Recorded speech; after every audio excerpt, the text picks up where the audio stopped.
So page 130 in the digital book, and which is physical because I printed it for you.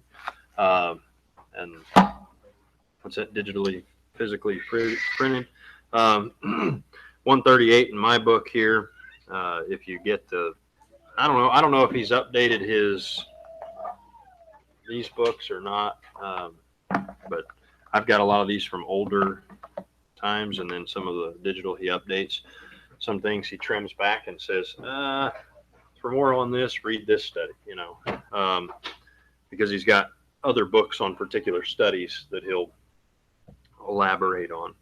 So this is study number 28 of this, or session number 28 rather, of this study. And we're probably about halfway through the book or so, looks like, roughly. And one of these days here in a few years we'll be done with this. But we're talking about studying the topics of the Bible. And we're looking at a specific topic and how to study it. Remember, we break it down into 4 different steps for studying the topics of the Bible. First of all, we're going through the Bible and writing down all the important verses that pertain to that topic. And then we're going to define the terms that are used for that topic. We're going to write down the main lessons from each verse, and we're going to organize the lessons into an outline. So concerning the topic of murder, so far we've looked at the particular passages here that he's got listed out. And then as we go through these passages, each passage that he has listed here, we deal with the application of that passage. So as we looked at Exodus 22 verses 2 and 3, speaking of a thief here, it says, if a thief be found breaking up and smitten that he die, there shall be no bloodshed for him. If the sun be risen upon him, there shall be bloodshed for him, for he shall make full restitution. If he have done nothing, then shall he be, or if he have nothing, sorry, shall he be sold for his theft. So what we see here about this, and of course we talked about what the Bible says about killing, that murder is wrong, and so we're looking at now the exceptions, it seems. And so he says here, it is not murder to kill a thief if he is breaking into your house. This is, now I'll say though that this is speaking of nighttime, or a situation where there's, it's speaking of a situation where the thief is caught and there's some sort of danger. The cloak of night allows for that sort of danger, where you don't know what's going to happen. You don't know what they have or don't have. And so, when you're stopping the thief, you need to be careful to maintain the security of your family. And so in some cases, it means that thief, well, unfortunately dies. If it's in the day and it's obvious they don't have anything, then you deal with it in a different manner. But you can't always know. And so there's a lot of circumstantial things there. But the Bible speaks of it being justified in protection of, really it's protection of your family, but it's also protection of your property. But you don't just kill somebody because they're trying to steal your car, unless they're trying to kill you and steal your car. Then there's justifiable cause, or as we call it in our country, justifiable homicide. So Numbers chapter 35 verses 16 to 31 gives some more examples here. So let's look at those passages real quick here. It says, and if he smite him with an instrument of iron so that he die, he is a murderer. The murderer shall surely be put to death. If he smite him with a throwing stone wherewith he may die, and he die, he is a murderer. The murderer shall surely be put to death. If he smite him with an hand weapon of wood wherewith he may die, and he die, he is a murderer. The murderer shall surely be put to death. The revenger of blood himself shall slay the murderer. When he meeteth him, he shall slay him. But if he thrust him of hatred, or hurl at him by laying of weight, that he die, or in enmity smite him with his hand, that he die, he that smote him shall surely be put to death, for he is a murderer. The revenger of blood shall slay the murderer when he meeteth him. Verse number 22. But if he thrust him suddenly without enmity, or if cast upon him anything without lying of weight, or with any stone, wherewith a man may die, seeing him not, and cast it upon him that he die, and was not his enemy, neither sought his harm, then the congregation shall judge between the slayer and the revenger of blood according to these judgments. And so here's what he's gonna say to judge this. Oh, by the way, remember we were talking about judging and all that. Well, he gives a command here: the congregation shall judge. There's judgment is necessary. So it says, and the congregation shall deliver the slayer out of the hand of the revenger of blood, and the congregation shall restore him to the city of his refuge, whither he was fled. Let's see here. I didn't skip a passage. I thought I might have skipped a verse. And he shall abide in it unto the death of the high priest, which was anointed with the holy oil. And if the slayer shall at any time come without the border of the city of his refuge, thither or whither he was fled, and the revenger of blood find him without the borders of the city of his refuge, and the revenger of blood kill the slayer, he shall not be guilty of blood.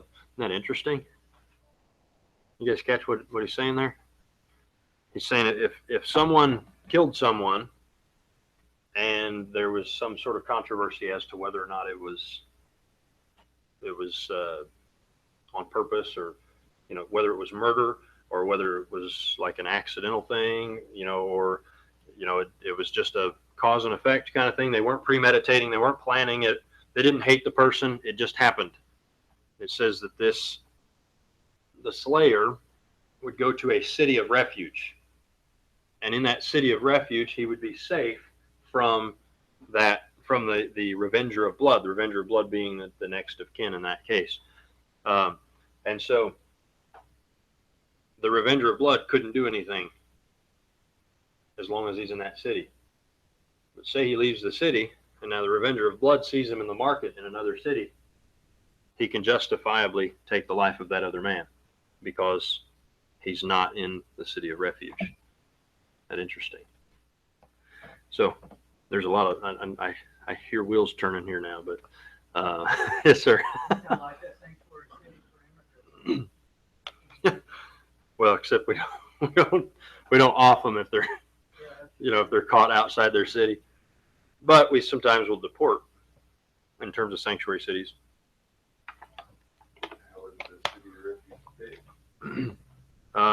There's, I don't know if it says it here or not, but it does explain in the word how that's picked. There's specific cities that are cities of refuge. So I don't believe it tells us here. It says it explains why. It says, because he should have remained in the city of his refuge until the death of the high priest. But after the death of the high priest, the slayer shall return into the land of his possession. By the way, there were a lot of things about the land of your possession, all of that kind of thing. So, like, you guys remember the concept of Jubilee? Maybe, maybe not. The Jubilee is after 50 years, 49 years, 50 years. Every 50 years, the land of Israel would have a reset. And so during that 50 years, if you were enslaved during that 50 years, sold into slavery or whatever, in the year of Jubilee, you were set free. During that 50 years, if you sold your property, your family's property, then it would be given back to you at that 50th year. But that's not just you, it's everybody else. And so their economy would actually operate based on this 50-year cycle.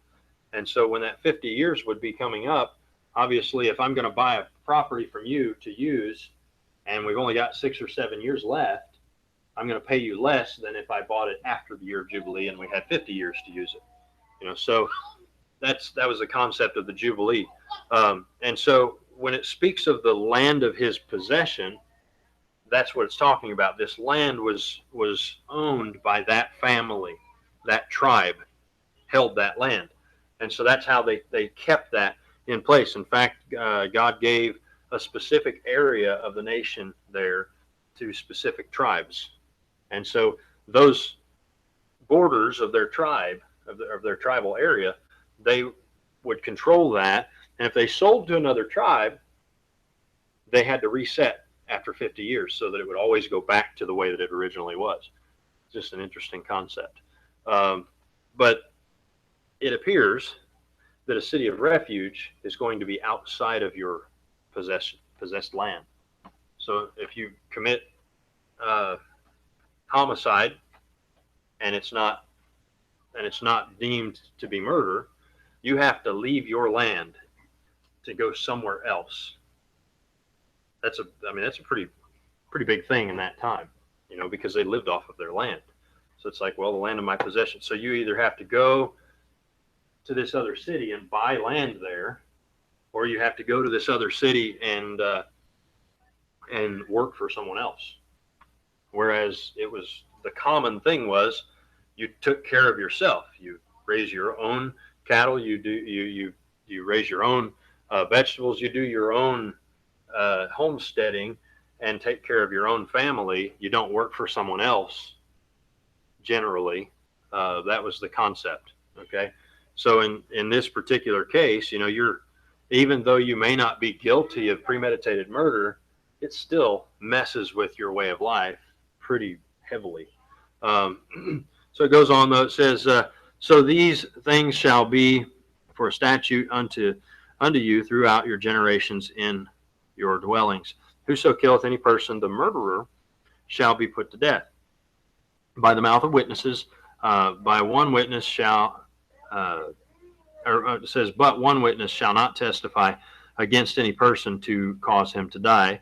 Moreover, ye shall take no satisfaction for the life of a murderer, which is guilty of death, but he shall surely be put to death. So in other words, you're not allowed to take vengeance and be satisfied or have some sort of satisfaction from the death of this murderer. It's just a simple, he did this happens. It's not a, you killed my father, prepare to die kind of situation. It's more of a, he killed him. There's due process, as you see. There has to be more than one witness. So that's another question.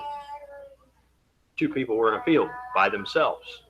One comes back, the other doesn't. What happened? Where are the witnesses? Innocent until proven guilty. He doesn't just die. He doesn't just get executed because he came back and the other guy died. They don't know if it was an accident or not. Now, of course, there could be testifying against that guy saying they were enemies, and they had a long history, and that multiple people could testify of that. Then you have a case. But if you just have two guys that may or may not have known each other before go into a field and only one come back alive, there isn't necessarily anything you can do about it without a witness, which is interesting because there's that same similar concept goes for most other crimes committed against a person. And so, you have to have a witness of the crime. And that's the way our society was built. Although in Indiana now you can make an accusation for specific types of crimes, and that person has to prove that they didn't do it, or else they're automatically guilty because you made an accusation.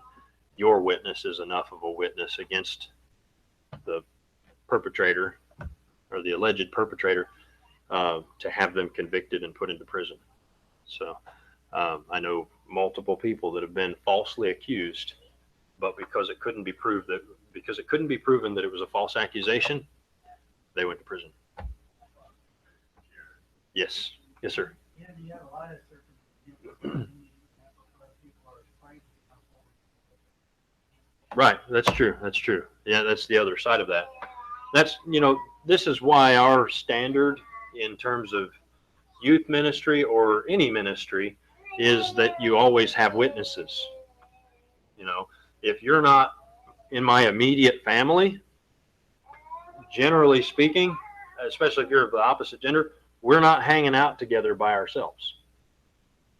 That's our standard, not because anything's going to happen, but because if anyone accused someone of doing something, well, we have witnesses that can either affirm or deny what happened or didn't happen.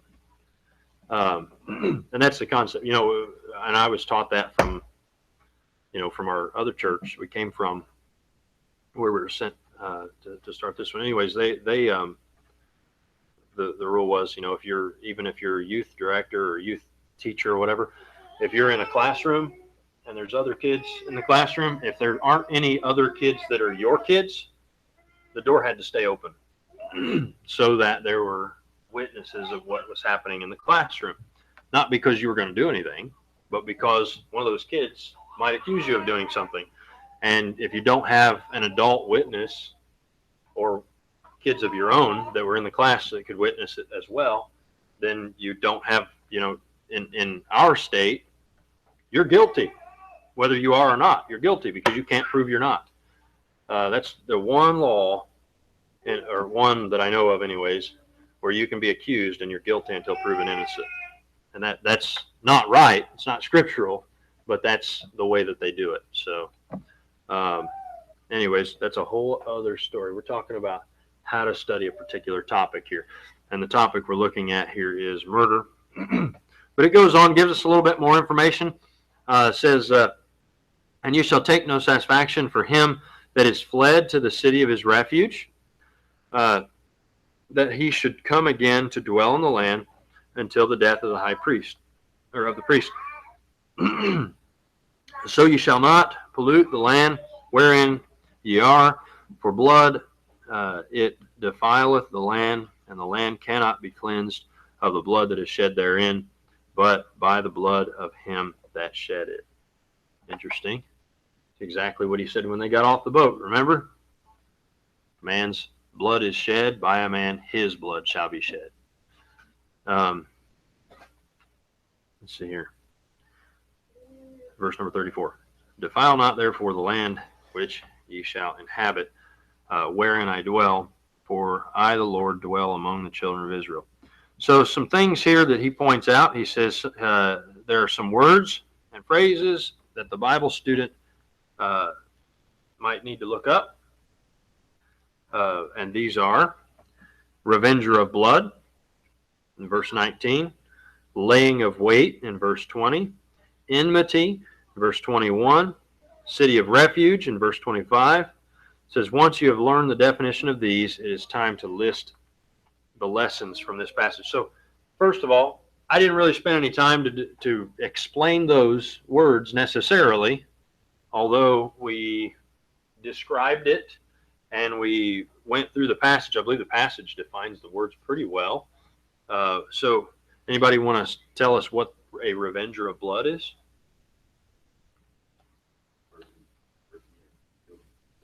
Other person.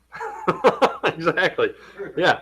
The revenger of blood is the person who revenges the blood of the one that was slain, kills and takes the life of the murderer. All right. Lying of wait.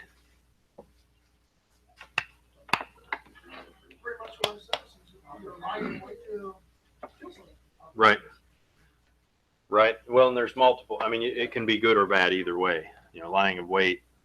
You know, it's generally you're talking about you're trying to get somebody, and you might be trying to get somebody because you're bad, or you might be trying to get somebody because they're bad.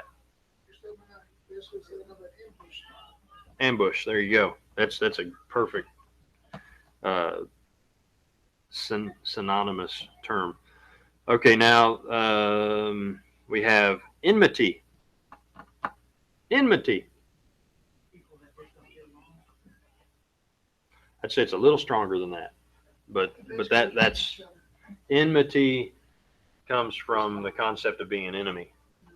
And so enmity is the trying to think of the best way to describe that. Well, enmity is the fact of enemies. It's basically if I'm your enemy, then there is enmity between us. It is it's a grudge or a fact of our enemy. It's the fact of What's that old Western thing? Like shy that wasn't Western, that was Southern. Kind of like a feud. Well, enmity is more. I think enmity. It's a little simpler. It's like, okay, you're my enemy, I'm your enemy, and therefore we have enmity with one another. It's basically the relationship that we have as enemies. That is the word I was looking for. That is a relationship. It's a relationship of enemies. The relationship of enemies is enmity. That's the concept. I was looking for how to word that right. Okay, and the last one here, I think, says City of Refuge. Where you go to get away from the Revenger of Blood. Safe house, where you go to get away from the Revenger of Blood. You use like a sanctuary city, something like that. That's a similar concept. Okay, so we define these words now. We're going to look at a list of lessons from the passage, and there's probably more lessons and so on, but he gives the basic ones here. It says, not all killing is murder. It is not murder to kill a person accidentally. We see in verses 22 and 23, if it was accidental, it's not murder. The case is to be tried to determine the cause of death. Remember verse 24 says that they shall judge between the slayer and the revenger of blood. So there's a case going to take place. It's not just, not just a free-for-all, where something happens by accident, and then all of a sudden the next thing you know, this other guy's killing this other guy because he accidentally killed a family member of his. It's there has to be that's where some of logic comes in. If someone kills a family member of yours by accident, it was unintentional, they don't necessarily deserve to die because of it. In fact, they don't necessarily deserve to be hated because of it either. It was an accident. Well, we throw people in jail for the rest of their lives sometimes when someone accidentally kills someone else. And yeah, they call it manslaughter. Different than justifiable homicide, which would be someone's trying to kill you and you're defending yourself, or someone's trying to kill your family and you're defending your family and they die in the process. That's justifiable homicide, and there's no time served for that. And then there's manslaughter, and then there's first, second, third degree, which basically defines the degree in which you are responsible for the death of that person. So you have negligence, you have impairment, and there's multiple different things that can contribute to your responsibility or lack of responsibility concerning the death of that person. So, and there's some things that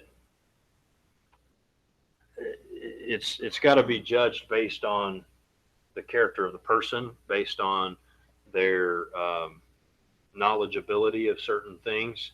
Some people may be more responsible for some things than other people would be. For example, if you work in a factory and you've been trained on the machinery and you're training someone else and you should know better, you have no ill intent toward them. You don't want them to die or anything, but there's a certain safety precaution that you didn't share with them, either because you forgot or whatever. You're still held more responsible than the other new guy that came in with them that doesn't really know the machinery very well. Does that make sense?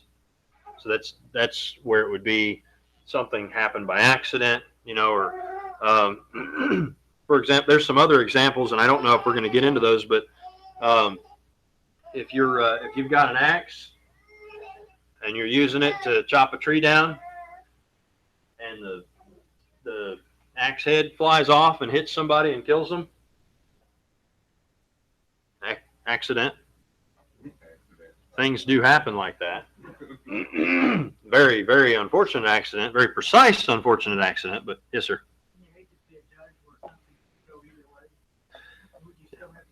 That's why you have a jury.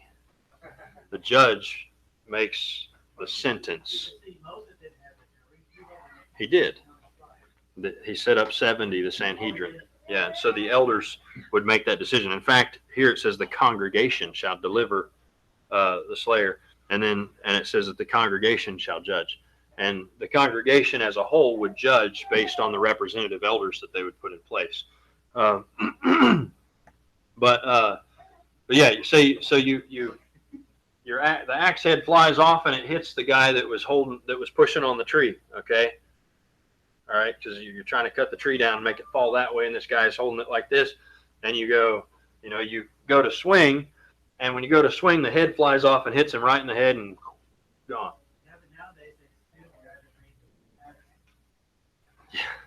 Yeah, they'd sue the guy that made the axe, but in those days you made your own axes. What's that? Now the family may still say, did you do something wrong when you made the axe or whatever, but the fact of the matter is, if the axe head never came off the axe before that point, there's no way to know. It just happened. It was an accident. If the axe head came off before that point, and they knew, what's that? The handle slipped out. Yeah, that wouldn't be good either. But there's a lot of circumstances. But if they knew that the axe head would commonly come off, then now there's negligence.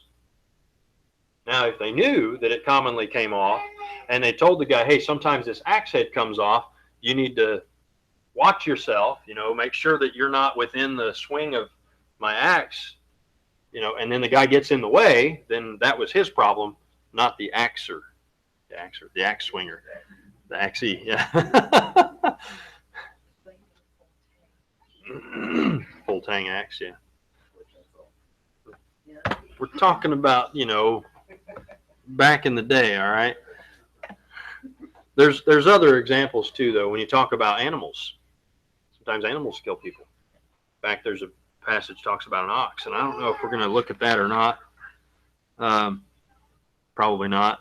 But there's a passage that talks about, if you have an ox that you loan to someone and this ox kills them, it says basically I'm giving it in, paraphrase, but basically if you didn't know that the ox was a vicious beast and, and deadly creature that wanted to kill someone or that was known to do such things, then if you didn't know, it was an accident. But it says if the ox was known to push, is what it says, in times past. If the ox was known to push in times past, in other words, if he was aggressive before, and you loan it to the other guy, you didn't tell him anything about it. You're like, yeah, use my ox, go for it, And then the ox gores the man. Now you're responsible for his death because of negligence, because you didn't tell him.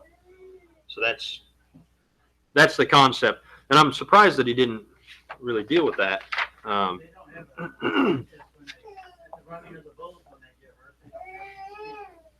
Right, because they're putting themselves in front of animals that are going to kill them. So anyways, the case has to be tried. The next one here says, in Israel, the revenger of blood had authority to kill the murderer. This was a relative or friend of the person who was killed. And it speaks of the revenger of blood there. Then the next one here says there was a place of safety for the one who killed accidentally, and that was the city of Refuge. All right. And then murder is to be punished by taking the murderer's life. Verse 30 tells us that.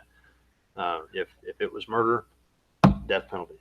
Not life in prison, death penalty.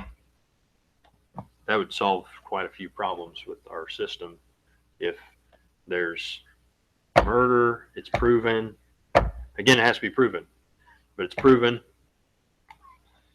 First of all, if you knew that if you knew that you were going to be, that your life was going to be taken if it was proven that you killed somebody, you would probably be a little more hesitant to kill someone. Yes. They didn't have to have immediate kind of punishment. They didn't have to kill stuff back then. You have to make up immediate punishment for everything. Well, you have, they would have things like that, I would say. Imprisonment. What's that? I mean, just have a secure house. You know, they, by the time, I mean, just a few hundred years later, you have, you know, the prisons that Paul was in and so on. But I don't think they really exercised imprisonment. That's the thing, where Rome did not exercise the law as God gave it to Israel. And so they would imprison people for a lot of things. Put them on a ship, yeah. But then the other thing is they would arrest them for things that, you know, aren't really crimes, you know, or maybe they are crimes, but they're like, maybe there's a tort, you know, like where you've done something against someone. And so they arrest you for that instead of make restitution. See, and the Bible gives a recipe for restitution. It says what to do. If you stole from someone, you have to restore them. And it gives a specific, you know, specific recipe for, or steps on how you restore the person you stole from. It also gives steps on how to restore if you borrowed something from someone and it broke. It depends on how it broke. If you you know, destroy something of someone else's, there are specific ways in which you restore or make restitution in that matter. Some sins can have restitution. Others, they're sins unto death. And in this case, murder was a sin unto death. So it says, again, 2 witnesses were required. No other punishment was allowed.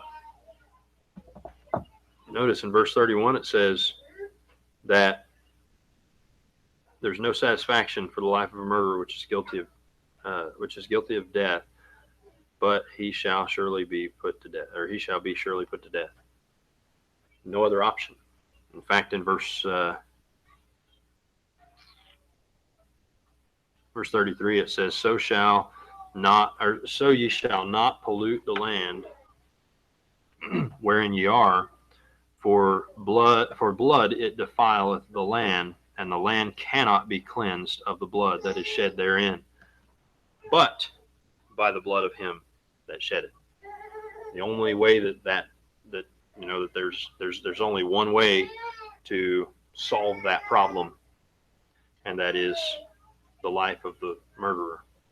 Then it goes on, says, well, and he kind of uses some other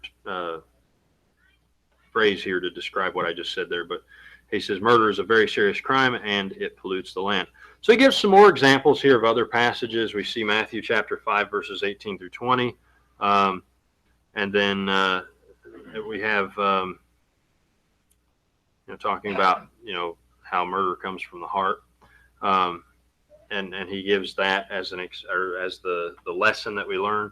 Murder is a problem of the sinful heart. It is not a problem caused by his environment or poverty or whatever. It's from a sinful heart.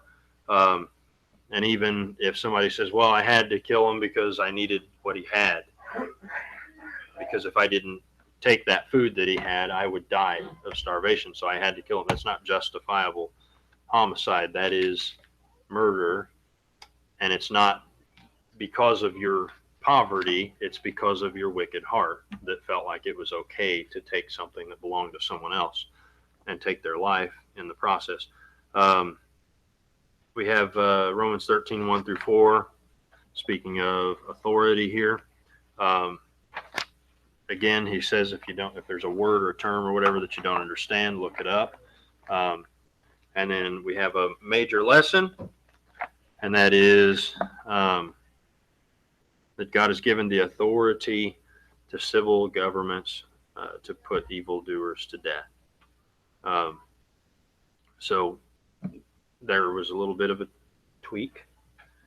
We changed from the revenger of blood to now the civil authority has that responsibility. Okay. So that's where the little tweak changed when God was dealing with Israel, and you had the theocracy and all of that. He did it that way. And now that he's dealing with all men, not that he wasn't dealing with all men then, all men were still responsible to answer to God, but he chose Israel to give them his law.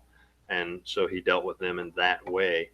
Now that it's the time of the Gentiles, the age of grace, we have to answer to civil authority, and civil governments have the authority now by God to execute judgment upon evildoers. So next one here, step 4, organize and summarize the lessons.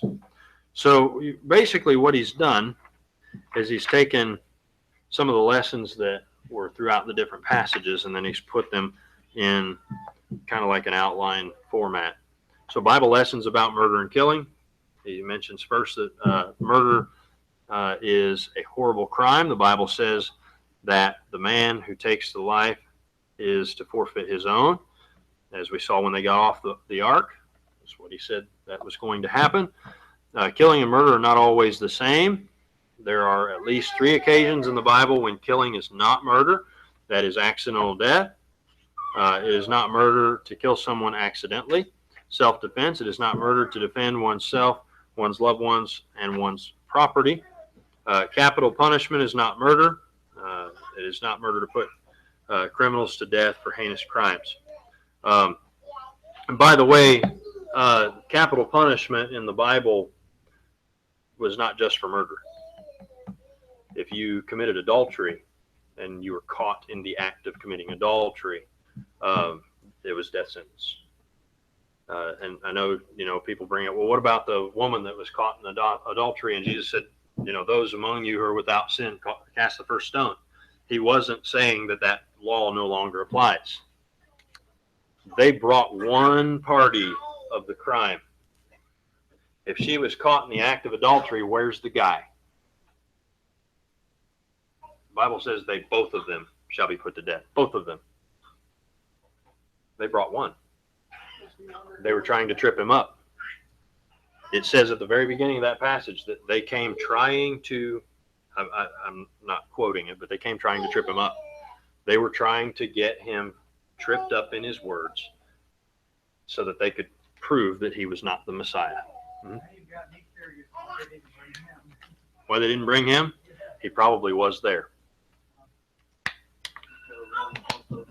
I think that had a little bit to do with why he said what he said and what he did with his finger on the ground. We don't know because it doesn't say what he did with his finger on the ground. But I think probably this woman that was caught in adultery was probably involved with more than one of the guys that were there that brought her there. They were mad at her, brought her there, and said, hey, 2 birds with 1 stone. Get rid of her, catch him in misapplying the law. And it didn't work out too well for him because he had the right answer. So, and then on top of that, you also had the Roman law, where, remember when Paul stood before the Roman magistrate there, and he says that our law does not allow anyone to be put to death before he is heard before our courts, basically. Well, if Jesus would have said, yep, guilty, stone her, then he would be bucking against Roman authority. And then they could have said, hey, Romans, this guy said he had authority to have this person executed, had her executed, didn't come to you. And now he's in trouble with the Romans. So either way, he went with that, whether he said do it or don't do it. then he could have been in trouble with somebody. And so his answer back to them was a great answer. Stoop down on the ground, and I think, and I can't prove it, but I think he wrote names of the men that were involved with this woman. Or maybe he just wrote the Ten Commandments. I don't know. Or maybe he drew a smiley face. Probably not. But it says he wrote on the ground. So, we don't know what he wrote, but they do. And whatever it was, he said, he that is without sin cast the first stone. It says he stooped down and wrote on the ground. And they all started leaving. I mean, the fact that he said, he that is without sin cast the first stone, I don't think that that's enough to just have them leave. It had to have something to do with what he was writing on the ground. And they all left. So, but the penalty, maybe, yeah. The penalty, maybe all their names. Maybe they were all involved with her. Or maybe they all were guilty of the same crime. And maybe he was writing down the names of the women that they were involved with. And then they all were like, oh, yep, see you later, But anyways, what I was pointing out there is that the death penalty applies to more than just murder. In the Old Testament, we have, murder, we have adultery, rape, what's that? Drunkenness. Well, to a degree, drunkenness with the immorality involved. Yeah. There's one point where it said that son's doing badly or misusing parents' they have right to do that. Oh yeah, rebellion against your parents, death penalty. Yeah. Says if they can't get him under control, bring him before the city, and then they accused him of all kinds of stuff. Right? He's a drunkard and a bunch of stuff. Yeah. So, anyways, and then the rebellious child is put to death. Mm-hmm. Yeah. I'll tell you what, it'd keep some people in line, wouldn't it? I mean, if you knew that, if you as a kid knew growing up that the worst thing that could happen to you for disobeying was not getting a spanking, it was getting rocked to sleep with real rocks, you'd probably shape up. Mom says, "Hey, son, you don't quit acting up. I'm going to take you out to the gates of the city and present you to the elders of the city, and it's going to be done." No, that's one rock collection you don't want. Amen. Yes, sir. Would murder be okay? Murder's never okay. Not that. Would it be okay if it was war? Would that be like self? Yeah. You know what? He doesn't even really address that here. I guess we could add the fourth reason, or the fourth justifiable homicide, so to speak, would be it in war. That's a good thing to bring up, because you find throughout the Old Testament, throughout the Bible, he's moving. You find that he gives us, example after example of going to battle, and so now friendly fire that's accidental is different than friendly fire that's on purpose. Remember with David and Uriah. He had Uriah killed. That was purposeful. He actually used the hands of the enemy to kill someone on purpose. That was murder, even though he didn't personally kill the person. And it's interesting here that's where we see not the first, but one of the first double standards for political power versus the common folk. If my name's Clinton, I can have anybody killed and not have to answer to it. But if I do it myself, now I have to answer to it. Not saying that that's scripturally okay. I do believe God forgave David. But I think it's interesting. What's that? he reaped the consequences. Oh, did he reap those consequences? I mean, it tore his family apart. The kingdom was taken from him 2 generations later. He had Judah, and that was it. Not David, but his grandson ruled Judah, and that was it. And that was, I believe, a combination of David and Solomon, although the Lord specifically said that it was judgment for Solomon's sin when his heart was taken away from God by all the women that he had in his life. But we find anyways, this, that example. Then number 3 here, he says the avenger of death in Old Testament times was a relative or friend who put the murderer to death. Today it is the government who puts the murderer to death. Romans 13. Not the church. Church discipline never involves corporal or capital punishment. Corporal punishment is, a whipping. Although that's where Rome and her daughters, the Catholic, Protestant, all of those guys, all had a wrong view of the church and the state.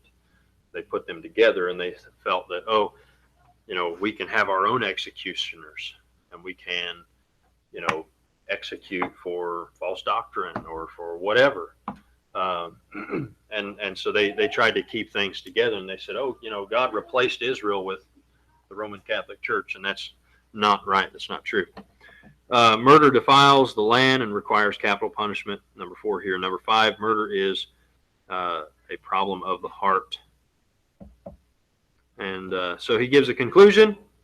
Number 1, topical study is the best method to find the mind of God on any subject. And I would say that, again, when you're studying a topic, also make sure that you study the context. I think he's going to walk. Hey, let him walk. It'd be great. So I would say topical study is very good, very important to do. When you topically study, there is a danger, though, of taking things out of context because it fits with your topical study.